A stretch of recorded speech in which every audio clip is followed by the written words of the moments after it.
Vaccination की तारीख भी आ गई। कोरोना को मात देने के लिए तैयार है भारत। 14 जनवरी से शुरू होगा कोरोना टीकाकरण। नए साल की पहली खुशखबरी तो यही थी कि कोरोना से जूझते देश को 2 वैक्सीन का तोहफा मिल गया। और दूसरी सबसे बड़ी खुशखबरी ये है कि वैक्सीन कब लगनी शुरू होगी, इसकी तारीख भी आ गई है।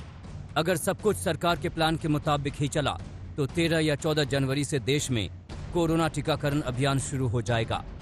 भारत सरकार के स्वास्थ्य विभाग ने मंगलवार को ऐलान कर दिया है कि वो वैक्सीन पर मुहर लगने के 10 दिनों के भीतर टीकाकरण शुरू करने के लिए पूरी तरह तैयार है। 1 जनवरी को कोविशील्ड वैक्सीन के इमरजेंसी इस्तेमाल की सिफारिश की गई थी। 2 जनवरी को कोवैक्सीन के इमरजेंसी इस्तेमाल की सिफारिश की गई थी। 3 जनवरी को कोविशील्ड और कोवैक्सीन दोनों को DCGI ने मंजूरी दे दी। इस लिहाज से स्वास्थ्य सचिव के मुताबिक 10 दिन बाद यानी 13 या 14 जनवरी से वैक्सीनेशन शुरू किया जा सकता है। हालांकि स्वास्थ्य सचिव ने अभी देश के सामने अपनी तैयारियों का खाका ही रखा है, न कि कोई पुख्ता ऐलान किया है। लेकिन ये तो माना ही जा सकता है कि जब तैयारियां पूरी हैं तो देरी की कोई वजह नहीं होनी चाहिए। दिसंबर के आखिरी हफ्ते से लेकर अब तक देश भर में वैक्सीनेशन के कईयों ड्राई रन भी किए जा चुके हैं, यानी वैक्सीनेशन से जुड़ी सारी कसरत हो चुकी है। अब फीता काटना ही बाकी है। वैक्सीनेशन की टीम, हर टीम में 5 आदमी होंगे वैक्सीनेटर को सम्मिलित करते हुए। Including the vaccinator there would be 5 people in the vaccination team for each site. उनको आइडेंटिफाई किया गया, उनको ट्रेन किया गया। सारे जो स्टैंडर्ड ऑपरेटिंग प्रोसीजर्स और प्रोटोकॉल्स हैं उनका ऑपरेशनलाइजेशन देखा गया। और ये भी देखा गया कि जहां भी हम इस प्रकार का टीकाकरण करें वहां इन्फेक्शन ना फैले।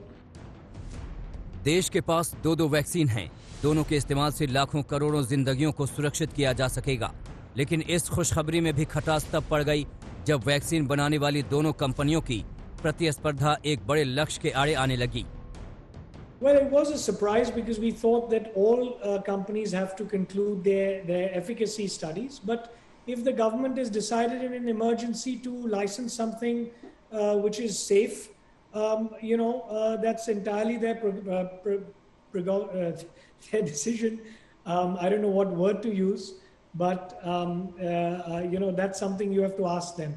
I really can't comment on that. We put all transparently every data when we submitted to each committee and when we got approval, when we done the trial, everything is put in the plan.